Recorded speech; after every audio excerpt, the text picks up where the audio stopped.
हरे कृष्णा कृष्ण कृष्ण हरे हरे, हरे राम राम राम हरे हरे.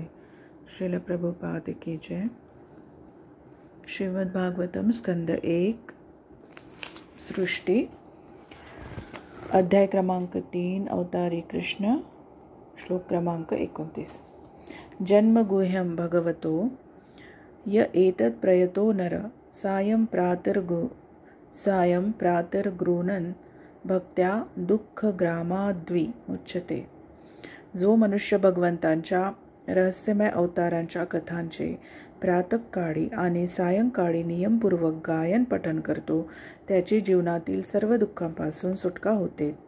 तात्पर्य: भगवद्गीतेत भगवंतांनी अशी घोषणा केली आहे की ज्या मनुष्याला भगवंतांच्या दिव्य जन्मांची आणि कर्मांची तत्वे समजतात तो या मानवी शरीरातून मुक्त झाल्यानंतर भगवद्धामात प्रवेश करतो. म्हणून केवळ या भौतिक जगतातील भगवंतांच्या अवतारांच्या रहस्याची वस्तुस्थिती समजून घेतल्याने ते ज्ञान मनुष्याला भौतिक बंधनातून मुक्त करू शकते. म्हणून सामान्य लोकांच्या कल्याणाकरिता भगवंतांनी प्रकट केल्याप्रमाणे त्यांचा जन्म आणि कर्मे ही सामान्य नाहीत, ती रहस्यमय आहेत आणि त्या विषयवस्तूत श्रद्धेने सखोल जाण्याचा जे प्रयत्न करतात त्यांनाच हे रहस्य समजते. अशा रीतीने मनुष्याला भौतिक बंधनातून मुक्ती प्राप्त होते.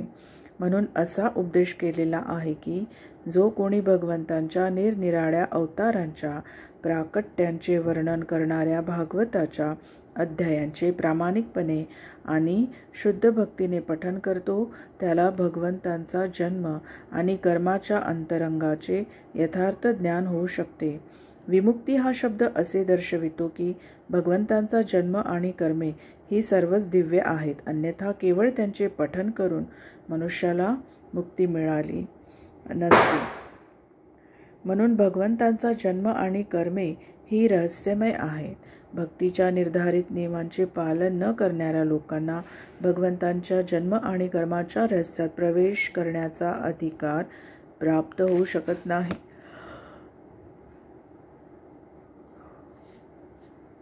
श्लोक क्रमांक 30. एतद्रूपं भगवतो ह्यरूपस्य चिदात्मनः मायागुणैर्विरचितं महदादिभिरात्मनि. भौतिक जगतात प्रकट होणाऱ्या आणि भगवंतांच्या विराट रूपाची कल्पना कल्पित आहे. भौतिक जगतात प्रकट होणाऱ्या भगवंतांच्या विराट रूपाची कल्पना कल्पित आहे. या रूपाची कल्पना अल्पबुद्धीच्या लोकांना आणि नवसाधकांना भगवंतांच्या रूपाविषयी माहिती करून घेण्यासाठी व त्या वास्तविकतेशी जुळवून घेण्यासाठी आहे. परंतु वास्तविकपणे भगवंतांना भौतिक रूप नाही. तात्पर्य: भगवंतांची विश्वरूपात जी कल्पना केलेली आहे त्या रूपाचा उल्लेख विशेष करून भगवंतांच्या विविध अवतारासमवेत केलेला नाही. उपरोक्त सर्व अवतार दिव्य असून त्यांच्या दिव्य विग्रहाच्या ठिकाणी भौतिकतेची आंशिक छटा देखील नाही. भगवंतांच्या ठिकाणी बद्ध जीवाप्रमाणे देह आणि आत्मा यांच्यात काही भेद नाही. विराट रूपाची कल्पना प्राथमिक स्तरावरील अध्यात्मवाद्यांच्या उपासनेकरिता आहे. त्यांच्याकरिताच भौतिक विराट रूप प्रस्तुत केलेले आहे. विराट रूपाचे वर्णन द्वितीय स्कंधात केले जाईल. विराट रूपात निरनिराळ्या ग्रहलोकांच्या ज्या भौतिक अभिव्यक्ती आहेत त्या भगवंतांच्या करचरणादी अवयवात कल्पित केलेल्या आहेत. वास्तविकपणे अशा स्वरूपाची वर्णने नवसाधकांकरता आहे. नवसाधकांना भौतिक प्रकृतीच्या पलीकडे कोणत्याही गोष्टीच्या अस्तित्वाची कल्पना करता येत नाही. भगवंताविषयीची ही जी प्राकृत धारणा आहे तिचा उल्लेख भगवंतांच्या वास्तविक रूपांच्या सूचित केलेला नाही. परमात्म्याच्या रूपाने भगवंत सर्व भौतिक स्वरूपांच्या अंतरात विद्यमान आहेत. ते अनूत देखील आहेत, परंतु भगवंत आणि जीवाबाबत अशी बाह्यकारी भौतिक शरीराची केलेली संकल्पना केवळ कल्पितच आहे. बद्ध जीवांची वर्तमान रूपे देखील वास्तविक नाहीत. निष्कर्ष असा की भगवंतांची विराट रूपातील प्राकृत धारणा काल्पनिक आहे. भगवंत आणि आत्मे दिव्य स्वरूपी आहेत. त्यांना स्वतःची अशी मूळ दिव्य शरीरे आहे. श्लोक क्रमांक 31. यथा नभसी मेघोघो रेणुर्वा पार्थिवो निले एवं द्रश्यत्वमारोपितं बुद्धिभिः. वायू, मेघ आणि धूळ यांना वाहून नेतो, परंतु अल्पज्ञ लोक म्हणतात की आकाश मेघाच्छादित आहे आणि वायू दूषित आहे. त्याचप्रमाणे ते लोकसुद्धा प्राकृत शरीराच्या कल्पना आत्म्यावर लादतात. तात्पर्य: येथे आणखी असे निश्चित केले आहे की भगवंत सर्वथा दिव्य आहेत. त्या भगवंतांना आपण आपल्या भौतिक नेत्रांनी आणि इंद्रियांनी समजणे शक्य नाही. भौतिक शरीरात जे अप्राकृत स्फुल्लिंग आहे त्याचा सुद्धा आपल्याला शोध लागत नाही. आपण जीवाच्या बाह्य आवरणाकडे अथवा सूक्ष्म मनाकडे पाहतो, परंतु शरीरातील दिव्य स्फुल्लिंग आत्मा पाहू शकत नाही. जीवांची उपस्थिती स्थूल शरीरावरून स्वीकारावी लागते. त्याप्रमाणे ज्यांना आपल्या वर्तमान चर्मचक्षूंनी आणि इंद्रियांनी भगवंतांना पाहावयाचे आहे आणि जाणावयाचे आहे, त्यांनी सर्वथा बाह्य रूपाचे, विराट रूप नामक प्रचंड स्वरूपाचे ध्यान करावे. उदाहरणार्थ, कोणी प्रतिष्ठित मनुष्य मोटारीतून जातो तेव्हा मोटार सहजपणे पाहता येते. मोटारीद्वारेच आपण त्याचा परिचय करून घेत असतो. राष्ट्रपतीची गाडी पाहून ते बाहेर जात असल्याचे स्पष्ट होते. त्यावेळी गाडीचा परिचय हाच आतील व्यक्तीचा परिचय असतो. त्याचप्रमाणे ज्या अल्पज्ञ मनुष्याला आवश्यक ती योग्यता नसताना परमेश्वराला प्रत्यक्ष पाहण्याची इच्छा असते, त्याला परमेश्वर जरी अंतर्बाह्य अव्यवस्थित आहेत तरी प्रथम प्रचंड भौतिक विश्वालाच परमेश्वराचे रूप म्हणून दाखविले जाते.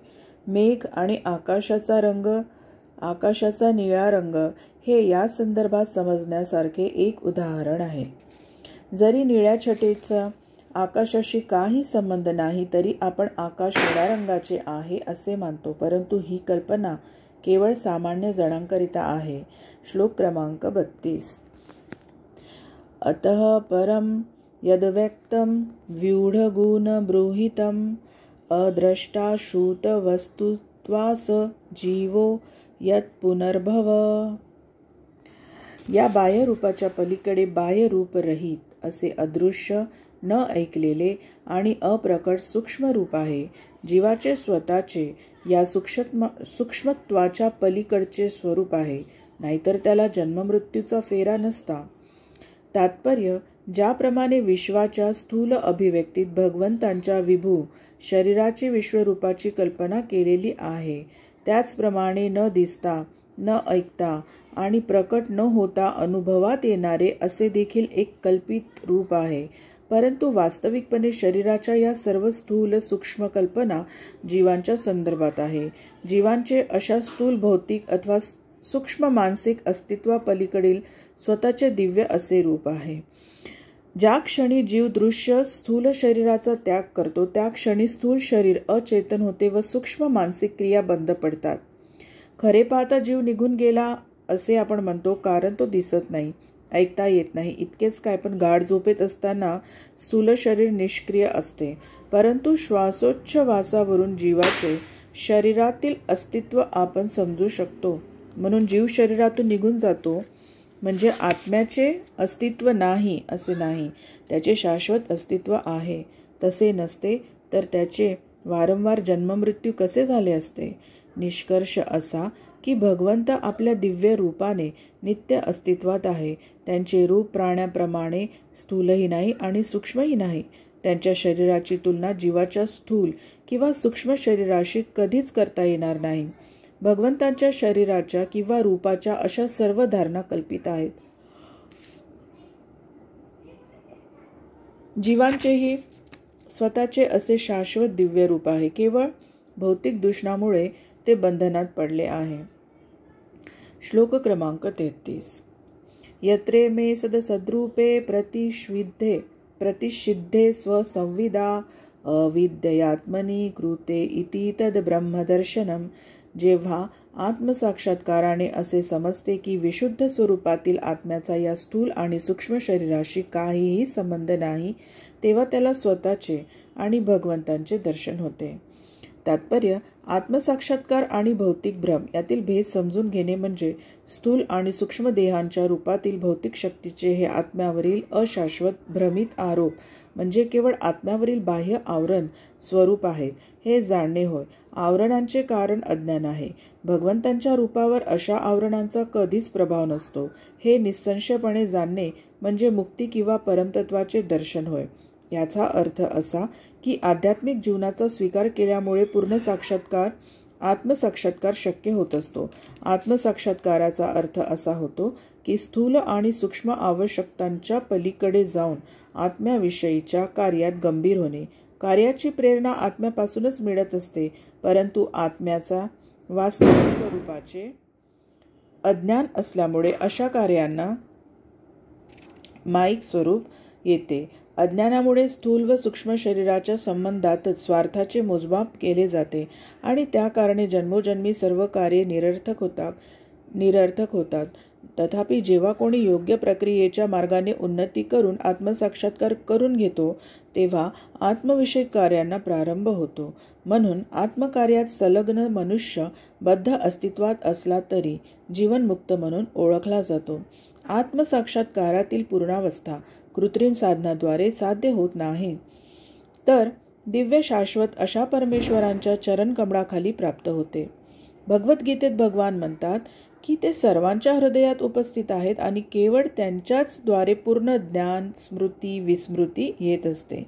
जेव्हा जीव भौतिक शक्तीचा भोक्ता होण्याची इच्छा धरतो, तेव्हा भगवान जीवाला विस्मृतीच्या रहस्याने आवृत्त करतात आणि म्हणून तो स्थूल शरीर आणि सूक्ष्म मन म्हणजे आपणच स्वतः आहोत असा चुकीचा अर्थ लावतो. दिव्य ज्ञानाच्या संवर्धनाने जीव जेव्हा विस्मृतीच्या रहस्यातून सुटण्याकरिता भगवंतांची प्रार्थना करतो, तेव्हा भगवंत आपल्या अहैतुकी कृपेने त्याचा भ्रम दूर करतात. अशा रीतीने जीवाला आत्मदर्शन होते. नंतर बद्ध जीवनातून मुक्त झाल्यामुळे तो जीव आपल्या शाश्वत स्वाभाविक स्थितीत स्वतःला भगवंतांच्या सेवेत संलग्न करतो. हे सर्व भगवंताद्वारे किंवा त्यांच्या बाह्यशक्तीद्वारे अथवा प्रत्यक्षात अंतरंगाशक्तीद्वारे घडून येते. श्लोक क्रमांक 34. यद्देशोपरता देवी माया वैशारदीमती संपन्न एवेती विदुर्महिम्नी स्वे महीयते. जर मायाशक्तीचा जीवावरचा प्रभाव नाहीसा झाला आणि जीव परमेश्वराच्या कृपेने ज्ञानसंपन्न झाला, तर तो आत्मसाक्षात्काराने प्रबुद्ध होऊन आपल्या स्वरूप महिमाच्या ठिकाणी प्रतिष्ठित होतो. तात्पर्य: भगवान परमदिव्य स्थितीत असल्यामुळे त्यांची सर्व रूपे, नावे, लीला, गुण, पार्षद आणि शक्ती हे सर्व भगवंतांशी एकरूप आहेत. त्यांची दिव्य शक्ती त्यांच्या सर्व शक्तिमत्वाप्रमाणे कार्य करते. त्यांची तीच शक्ती बहिरंगा, अंतरंगा आणि तटस्था शक्ती या रूपात कार्य करते.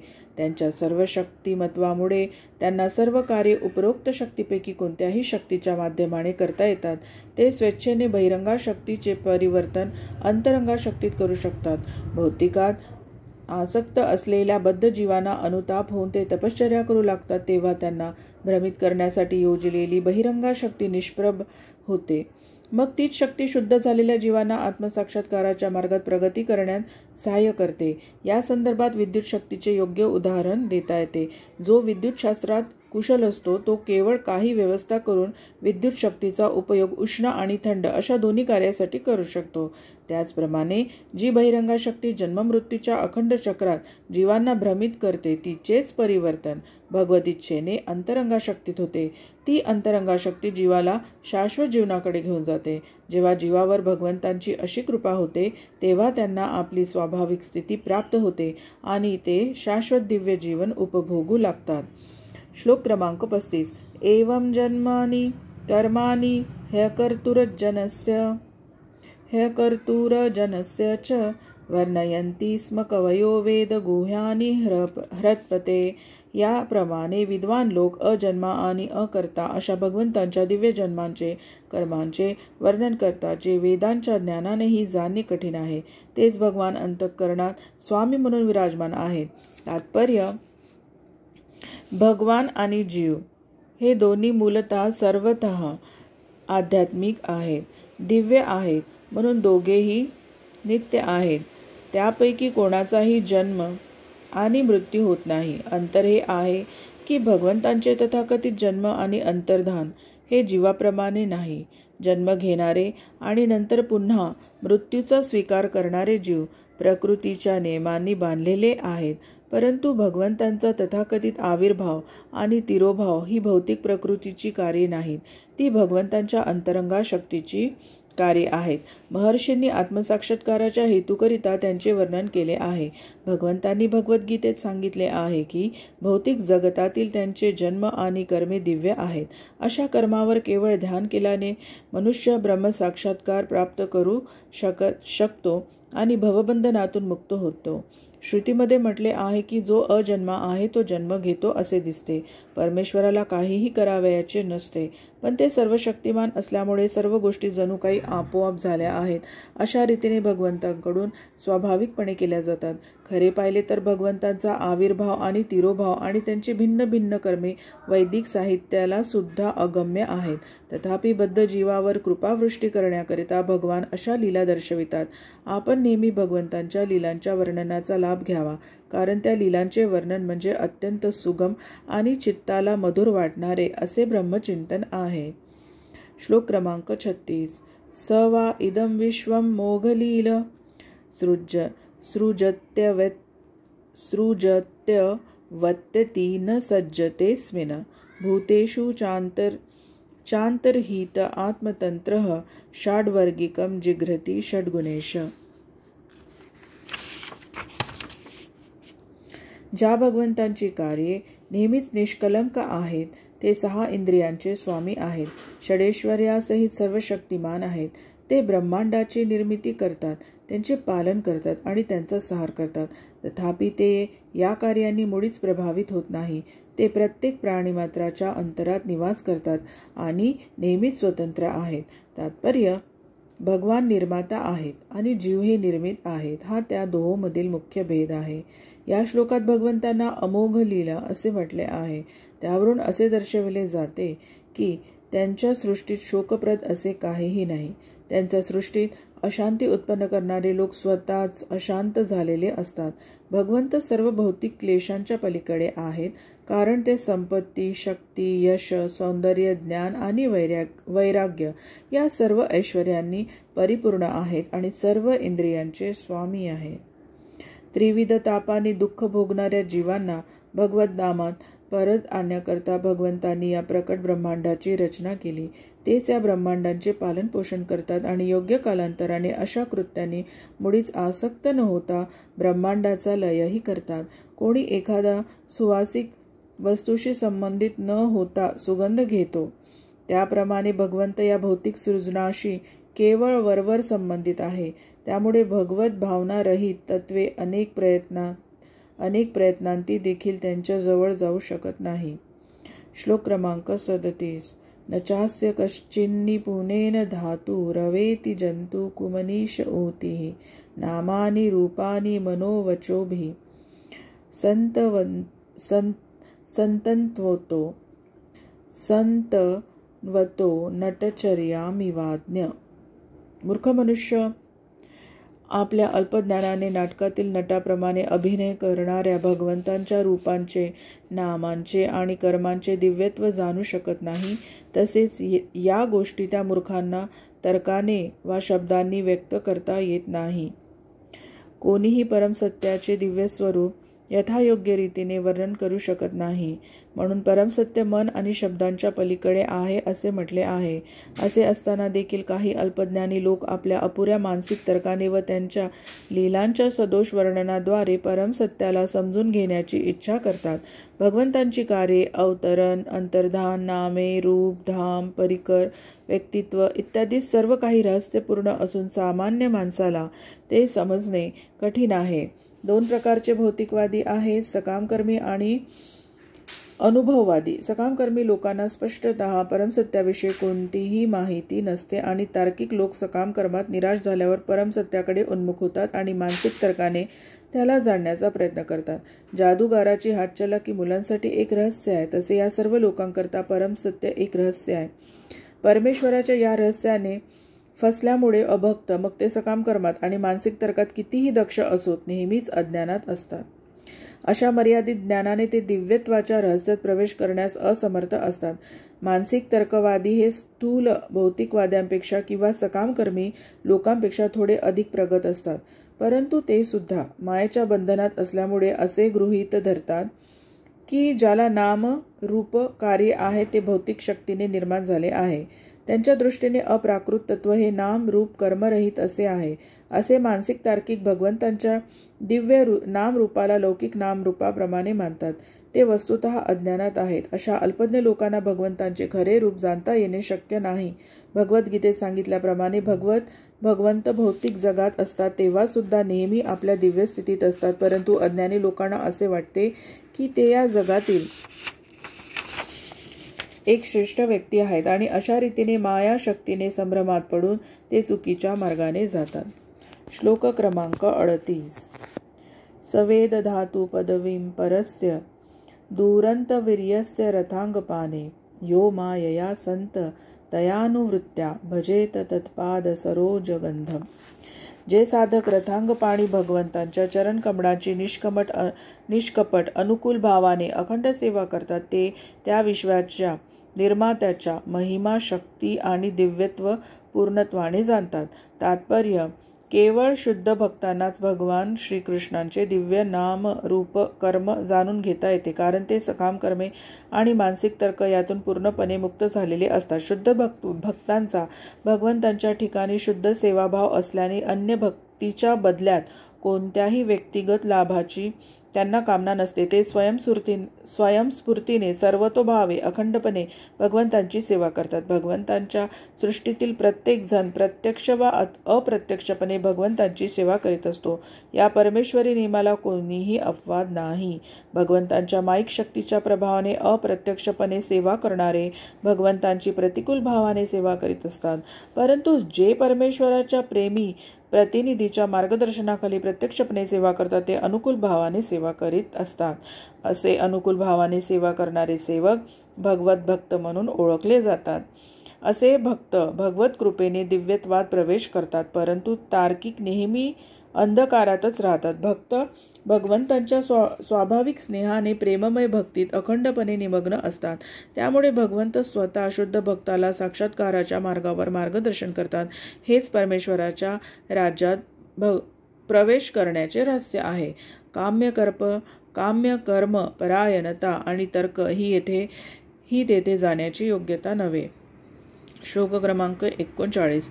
अथेह धन्या भगवंत इत्थम यद्वासुदेवे खिल लोकनाथे कुर्वन्ति सर्वात्मक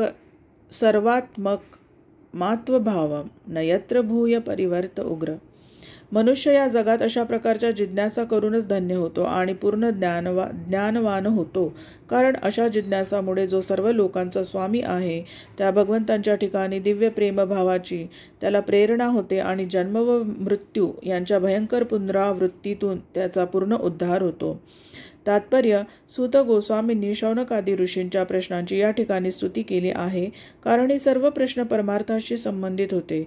यापूर्वी निष्कर्ष केल्यामुळे केवळ भगवंतांच्या भक्तांनाच भगवंतांचे परिपूर्ण ज्ञान होऊ शकते, अन्य कोणालाही त्यांचे ज्ञान होत नाही. म्हणून भक्त हे आध्यात्मिक ज्ञानाचे पूर्ण ज्ञाते आहेत. परमसत्यासाठी भगवान हा अंतिम शब्द आहे. निर्विशेष ब्रह्म आणि स्थान विशिष्ट परमात्मा या दोन्हींचा समावेश भगवंतांच्या ज्ञानात होतो. म्हणून जो पूर्ण पुरुषोत्तम भगवंतांना जाणतो त्याला त्यांच्या अनंत शक्तीचे आणि रूपांचे ज्ञान आपोआप प्राप्त होते. म्हणून भक्त सर्वथा धन्य असल्याने त्यांचे अभिनंदन केले जाते. भगवंतांचा परिपूर्ण शुद्ध भक्त जन्म मरणाच्या दुःखपूर्ण शृंखलेतून सर्वथा मुक्त होतो. श्लोक क्रमांक 40. इदं भागवतं नाम पुराणं ब्रह्म संहितं उत्तम श्लोकचरितं चकार भगवान ऋषी निःश्रेयसाय लोकस्य धन्यं स्वस्ति अयनम महत। इदं भागवतं नाम पुराणं ब्रह्म संहितं उत्तम श्लोकचरितं चकार भगवान ऋषी निश्रेयसाय लोकस्थधन्यं स्वस्ति अयनम महत। हे भागवत पुराण म्हणजे भगवंतांचा वाङ्मयीन अवतार आहेत आणि त्याची रचना भगवत अवतार श्रील व्यासदेवांनी केली आहे। सर्व लोकांचे परमकल्याण हाच त्यांचा उद्देश आहे। हे सर्वथा यशस्वी आहे, पूर्ण आनंदमय आहे आणि परिपूर्ण आहे। भगवान श्री चैतन्य महाप्रभूंनी अशी घोषणा केली आहे की भागवत हे सर्व वैदिक ज्ञानाचे आणि इतिहासाचे निष्कलंक असे निरूपण आहे। भगवंतांशी ज्यांचा प्रत्यक्ष संबंध आहे अशा महान भक्तांचे इतिहास त्यात निवडले आहेत। भागवत हा भगवान श्रीकृष्णांचा वाङ्मय अवतार आहे आणि म्हणून भागवत हे भगवान श्रीकृष्णापासून भिन्न नाही। आपण ज्याप्रमाणे आदराने भगवंतांची पूजा करतो त्याप्रमाणे भागवताची आदराने पूजा केली पाहिजे। त्यामुळे आपणाला भागवताचे अध्ययन करून परमेश्वराचा कृपाप्रसाद प्राप्त करणे शक्य आहे। जसे भगवंत प्रकाशमय, आनंदमय आणि परिपूर्ण आहे तसे भागवत देखील आहे। पारदर्शी आध्यात्मिक गुरूच्या माध्यमाने भागवताचे अध्ययन करून आपण परब्रह्म भगवान श्रीकृष्णांच्या दिव्य प्रकाश पूर्णपणे प्राप्त करू शकतो। जे यात्रेकरू भगवंतांच्या दर्शनाला पुरीला येत असत त्यांना श्रील स्वरूप दामोदर गोस्वामी म्हणजे श्री चैतन्य महाप्रभूंचे सेवक भक्त भागवताकडून भागवताचे अध्ययन करण्याचा उपाय सांगत। भक्त भागवत हा आत्मसाक्षात्कारी प्रामाणिक गुरु आहे आणि केवळ त्याच्याद्वारेच मनुष्य भागवताचे पाठ समजू शकतो, त्यातून इच्छित लाभ प्राप्त होतो। भगवंतांच्या व्यक्तिगत उपस्थितीने जो लाभ मिळणे शक्य असते तो सर्व लाभ भागवताच्या अध्ययनाने आपल्याला प्राप्त होऊ शकतो। आपण ज्या दिव्य कृपाप्रसादाची अपेक्षा भगवंतांच्या प्रत्यक्ष संबंधातून करतो तो सर्व कृपाप्रसाद आपणाला भागवताच्या अध्ययनाने प्राप्त होतो। श्लोक क्रमांक 41। तदिदं ग्राहयामास सुतमात्वतां वरं सर्ववेदेतिहासानां सारं सारं समुद्धृतम्। संपूर्ण वैदिक साहित्य आणि विश्वाचा इतिहास यांचे उत्तम सार संग्रहित करून श्रील व्यासदेवानी आत्मसाक्षात्कारी जनामध्ये सन्माननीय अशा आपल्या पुत्राला त्याचे अध्ययन करविले। तात्पर्य: अल्पबुद्धीचे लोक बुद्धांच्या काळापासून किंवा इसवी सनापूर्वी 600 वर्षापासून जो जगाचा इतिहास आहे तो मानतात आणि काळापूर्वीचे धर्मग्रंथात सांगितलेले सर्व इतिहास म्हणजे काल्पनिक कथा आहेत असे समजतात, परंतु हे सत्य नाही। पुराण आणि महाभारत इत्यादीमध्ये वर्णन केलेल्या सर्व कथा म्हणजे प्रत्यक्ष इतिहास हा आहे। हा इतिहास या लोकातीलच नाही तर ब्रह्मांडातील लक्षावधी ग्रह लोकांचा आहे। कधीकधी काही लोकांना या जगाच्या पलीकडील लोकांचा इतिहास अविश्वसनीय वाटतो, परंतु त्यांना हे माहीत नाही की निरनिराळे ग्रहलोक सर्व दृष्टीने समान नाहीत आणि म्हणून इतर ग्रहलोकातून मिळालेल्या ज्या काही ऐतिहासिक सत्य गोष्टी आहेत त्या या लोकातील अनुभवाशी जोडत नाही। भिन्न लोकातील भिन्न परिस्थितीचा विचार करून तसेच काळ आणि घटना यांचाही जर विचार केला तर पौराणिक कथा काहीच आश्चर्यजनक नाहीत, तसेच त्या कथा काल्पनिकही नाहीत। आपण हे नीतिवचन लक्षात ठेवले पाहिजे की एका प्राण्याचे अन्न दुसऱ्या प्राण्याचे विष असते, म्हणून पौराणिक कथा आणि पौराणिक इतिहास हे काल्पनिक आहेत असे सांगून नाकारता येत नाही। श्रील व्यासदेवांसारखे महान ऋषी स्वतःच्या साहित्यात काहीतरी काल्पनिक कथा घालणारच नाही। भागवतामध्ये भिन्न भिन्न ग्रहलोकांच्या इतिहासातून सत्यकथा निवडलेल्या आहेत आणि त्यांचे वर्णन केले आहेत, म्हणून सर्व आध्यात्मिक अधिकृत व्यक्तींनी भागवत हे महापुराण असल्याचे मान्य केले आहे। या इतिहासाचे विशेष महत्त्व हे आहे की तो सर्व इतिहास निरनिराळ्या काळातील असून स्थित्यनुसार भगवंतांनी ज्या लीला केलेल्या आहेत त्या लीलाशी संबंधित आहे। श्रील शुकदेव गोस्वामी हे आत्मानुभवी जीवामध्ये सर्वश्रेष्ठ आहेत आणि त्यांनी आपल्या पित्यापासून श्रील व्यासदेवांपासून हे भागवत पुराण अभ्यासाचा विषय म्हणून ग्रहण केले आहे। श्रील व्यासदेव महान अधिकारी व्यक्ती आहेत आणि भागवताची विषयवस्तू फार महत्त्वाची असल्याने त्यांनी भागवताचा संदेश प्रथमतः श्रील शुकदेव गोस्वामी यांना दिला। भागवताची तुलना दुधाच्या सायशी केली आहे. वैदिक साहित्य हे ज्ञानरूपी दुधाच्या सागरासारखे आहे. साय आणि लोणी हे दुधाचे अत्यंत स्वादिष्ट सारतत्व आहे. त्याप्रमाणे भागवत हे वैदिक वाङ्मयाचे सार आहे. भगवंत आणि त्यांचे भक्त यांच्या मधुर आदर्शपूर्ण अशा अनेक चरित्रांनी भागवत परिपूर्ण आहे. तथापि भागवताचा संदेश अविश्वासू, नास्तिक आणि व्यावसायिक कथाकारापासून ग्रहण करण्यात काही लाभ नाही. कारण असे लोक सामान्य लोकांमध्ये भागवताचा वापर एक व्यवसाय म्हणून करतात. भागवत श्रील शुकदेव गोस्वामींना प्रदान करण्यात आले आणि त्यांना अशा व्यापाराशी काही कर्तव्य नव्हते. त्यांना भागवताचा व्यापार करून कुटुंबाच्या पालनपोषणाचा खर्च भागवायचा नव्हता. म्हणून भागवताचे ग्रहण श्रील शुकदेव गोस्वामीच्या प्रतिनिधीकडून करायला हवे. असा प्रतिनिधी कौटुंबिक दायित्वातून मुक्त आणि संन्यासी असावा. दूध हे निसंशय उत्कृष्ट व पोषक आहे. मात्र सर्पाच्या मुखाचा स्पर्श झाल्यावर ते पोषक राहत नाही, तर मृत्यूला कारणीभूत होते. म्हणून जे लोक पूर्णपणे वैष्णव आचारांचे पालन करीत नाहीत त्यांनी या भागवत पुराणाचा व्यवसाय बनवू नये आणि अनेक श्रोत्यांच्या आध्यात्मिक मृत्यूचे कारण बनू नये. भगवद्गीतेत भगवान म्हणतात की सर्व वेदांचा हेतू मला जाणणे हाच आहे. भागवत पुराण संकलित ज्ञानाच्या रूपाने श्रीकृष्णच आहेत, म्हणून ते वेदाचे सार आहेत. भगवान श्रीकृष्णासंबंधी सर्व काळातील सर्व ऐतिहासिक घटनांचा त्यात समावेश आहे. वास्तविकपणे भागवत संपूर्ण इतिहासाचे उत्तम सारतत्व आहे. श्लोक क्रमांक 42. सतु संश्रावयामास महाराजं परीक्षितं प्रायोपविष्टं गंगायां परितं परमर्षिभिः. श्री व्यासदेवांचे पुत्र शुकदेव गोस्वामी यांनी हे भागवत पुराण गंगेच्या तटावर अन्न पाण्याविना आमरण उपोषणास बसलेल्या सम्राट परीक्षितांना ऐकविले. तात्पर्य: सर्व दिव्य संदेश, दिव्य उपदेश हे शिष्य परंपरेतून यथायोग्य रीतीने ग्रहण केले जातात. म्हणून गुरुशिष्यांच्या या अखंड शृंखलेला परंपरा असे म्हणतात. भागवत अथवा इतर वेद वाङ्मय हे परंपरा पद्धतीने ग्रहण केल्याविना त्याचे अध्ययन अधिकृत असत नाही. श्रील व्यासदेवाने शुकदेव गोस्वामींना भागवताचा संदेश दिला आणि त्यांच्याकडून सूत गोस्वामींनी ग्रहण केला. म्हणून भागवताचा संदेश सूत गोस्वामीकडून अथवा त्यांच्या प्रतिनिधीकडून ग्रहण करावा. कोणत्याही असंबद्ध वक्त्याकडून ग्रहण करू नये. सम्राट परीक्षितांना वेळेवर आपल्या मृत्यूची सूचना मिळाली आणि त्यांनी तत्क्षणी आपल्या राज्याचा व परिवाराचा त्याग केला. ते गंगा नदीच्या काठावर आमरण उपोषणास बसले. परीक्षित महाराजांच्या राजकीय श्रेष्ठत्वामुळे सर्व ऋषी, तत्वज्ञानी, सिद्ध इत्यादी तेथे गेले. महाराज परीक्षितांचे कर्तव्य काय आहे याविषयी त्यांनी अनेक सूचना केल्या आणि शेवटी असे ठरले की त्यांनी श्रील शुकदेव गोस्वामी यांच्याकडून भगवान श्रीकृष्णांविषयी श्रवण करावे. अशा प्रकारे त्यांना भागवत सांगण्यात आले.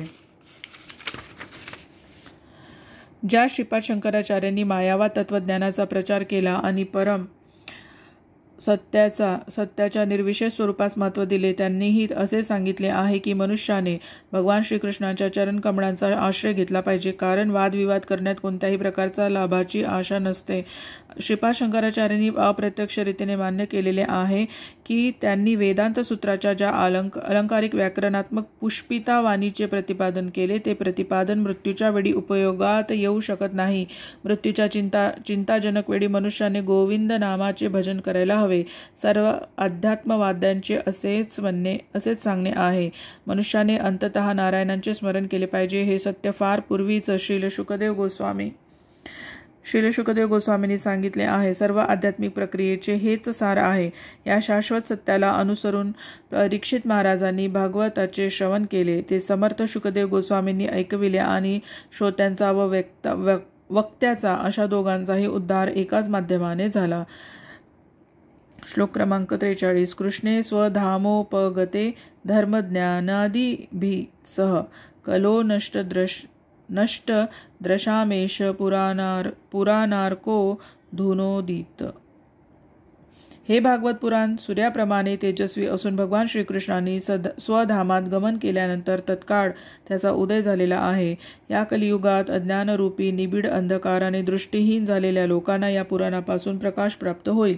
तात्पर्य: भगवान श्रीकृष्णांचे शाश्वत धाम आहे. तेथे ते आपले शाश्वत पार्षद आणि परिकर यांच्यासह सदैव आनंदात निमग्न असतात. त्यांचे शाश्वत धाम ही त्यांच्या अंतरंगा शक्तीची अभिव्यक्ती आहे, तर भौतिक जगत त्यांच्या बहिरंगा शक्तीचे अभिव्यक्ती आहे. जेव्हा ते या भौतिक जगात भौतिक जगात अवतीर्ण होतात तेव्हा ते आपल्या अंतरंगा शक्तीतील सर्व परिकरांसह प्रकट होतात. त्या शक्तीला आत्ममाया असे म्हणतात. भगवद्गीतेत भगवान म्हणतात की ते स्वतःच्या आत्ममायेने अवतीर्ण होतात, म्हणून त्यांचे रूप, नाम, यश, निवासस्थान इत्यादी ही जड वस्तूंची निर्मिती नाही. ते पतित जीवांच्या उद्धारासाठी आणि धर्मतत्वांनी पुनर्स्थापना करण्यासाठी अवतीर्ण होतात. भगवंतांच्या व्यतिरिक्त अन्य कोणीही धर्मतत्वांची स्थापना करू शकत नाही. स्वतः भगवंत किंवा त्यांनी शक्ती संपन्न केलेली योग्य व्यक्तीच अधिकारवाणीने धर्माचे नियम सांगू शकते.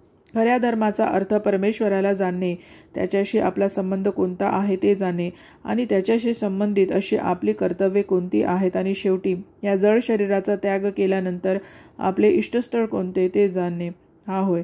बद्ध जीव भौतिक शक्तीमध्ये फसलेले असल्यामुळे त्यांना जीवनाची ही तत्वे माहीत नसतात. बहुतेक लोक प्रायः पशुप्रमाणे आहार, निद्रा, भय आणि मैथून यात मग्न झालेले असतात. ते बहुतांश धार्मिकतेच्या, अज्ञानाच्या व मोक्षाच्या देखाव्याखाली इंद्रिय भोगात मग्न असतात. या कलियुगात तर ते आणखी अधिक अंध झाले आहेत. कलियुगातील लोकसंख्या केवळ पशुजीवनाची राजेशाही आवृत्ती आहे. ज्यांना आध्यात्मिक ज्ञानाशी किंवा भगवत भावनामय जीवनाशी काही कर्तव्य नसते ते इतके अंध असतात की सूक्ष्म मन, बुद्धी अथवा अहंकार यांच्या क्षेत्रापलीकडे ते काही पाहू शकत नाही. असे असले तरी त्यांना आपल्या ज्ञानातील व विज्ञानातील प्रगतीचा आणि भौतिक समृद्धीचा अतिशय अभिमान वाटतो. जीवनाच्या परम उद्दिष्टाविषयीची दृष्टी पूर्णपणे नष्ट झाल्यामुळे असे लोक वर्तमान देह सोडल्यानंतर त्वरित कुत्रा, डुक्कर असे पशुदेह प्राप्त होण्याची संकट स्वतःवर ओढावून घेतात.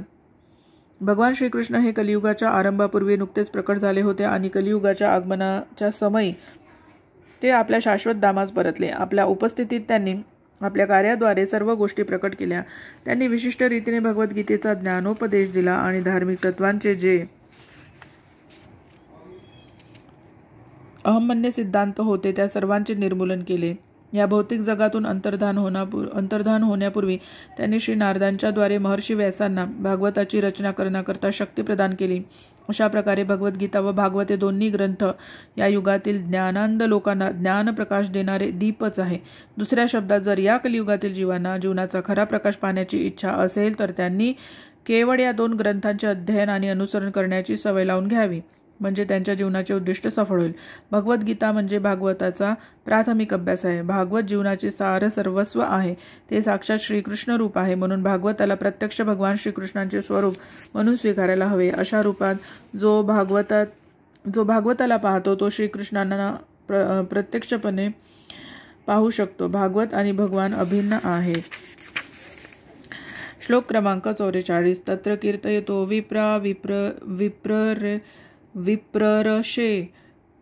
विप्ररशेर भूरि तेजस अहं चाध्यगमं तत्र निविष्टस्तदनुग्रहात् सोऽहं व श्रावयिष्यामि यथाधीतं यथामती.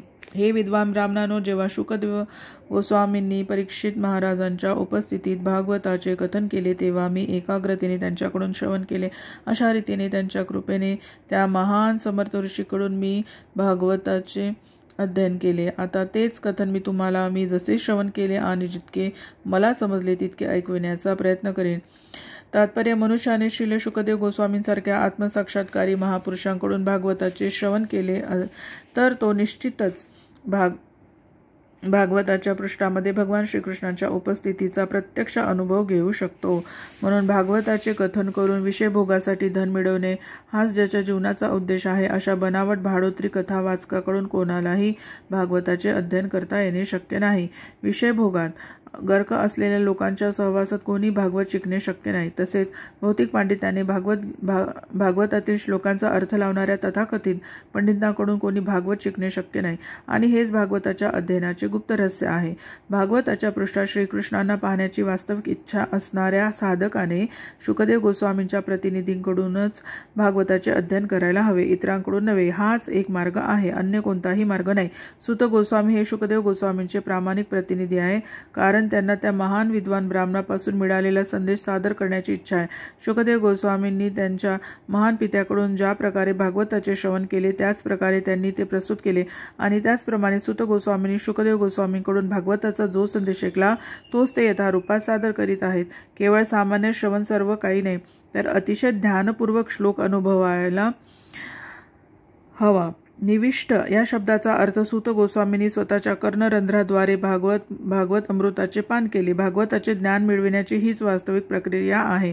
योग्य अशा अधिकारी व्यक्तीकडून एकाग्रतेने भागवताचे श्रवण केल्याने कोणीही भागवताच्या प्रत्येक पृष्ठात भगवान श्रीकृष्णांची उपस्थिती अनुभवू शकतो.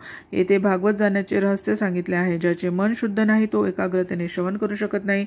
जो आपल्या कृतीने शुद्ध नाही तो मनानेही शुद्ध असू शकत नाही आणि जो खाण्यात, झोपण्यात, संग्रहात, मैथुनात शुद्ध नाही त्याची कृत्येही शुद्ध असू शकत नाही. काही असले तरी भागवताचे योग्य व्यक्तींकडून श्रवण केले तर प्रारंभापासूनच कोणालाही भागवताच्या पृष्ठात भगवान श्रीकृष्णांचे साक्षात दर्शन होऊ शकते हे निश्चित. अशा रीतीने श्रीमद भागवताच्या पहिल्या स्कंदातील अवतारी श्रीकृष्ण नामक 3ऱ्या अध्यायावरील भक्तिवेदांत भाष्य संपन्न झाले आहे. श्रील प्रभुपाद की जय. हरे कृष्ण कृष्ण कृष्ण हरे हरे, हरे राम राम राम हरे हरे. उद्या अध्याय 4 नारदागमन हे बघू.